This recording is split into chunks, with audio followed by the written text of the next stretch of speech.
Price Lord. தேவனுடைய பிள்ளைகளே, இந்த நாளில் வேதத்திலிருந்து ஒரு வசனத்தை பார்ப்போம் பாருங்க. சங்கீதம் 27:4 இப்படியாக சொல்லப்படுகிறது. கர்த்தரிடத்தில் ஒன்றை நான் கேட்டேன், அதையே நான் நாடுவேன். நான் கர்த்தருடைய மகிமையை பார்க்கும்படியாக, அவருடைய ஆலயத்தில் ஆராய்ச்சி செய்யும்படியாகவும், நான் என் ஜீவனுள்ள நாளெல்லாம் ஆலயத்திலே தங்கியிருப்பதையே நான் நாடுவேன் என்று தாவீது சொல்கிறார். தாவீது ஒரு பெரிய ராஜா, அவருக்கு எவ்வளவோ வேலைகள் இருந்திருக்கும். ஆனாலும் அவருடைய இருதயத்தின் வாஞ்சியை பாருங்க.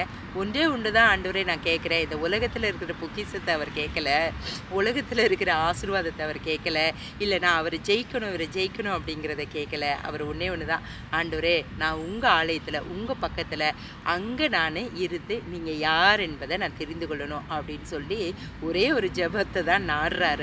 அவர் இருதயம் அதை தான் நாடுது. அதனால தான் அவர் ஆண்டவருக்கு பிரியமுள்ளவராக இருக்கிறாருங்க.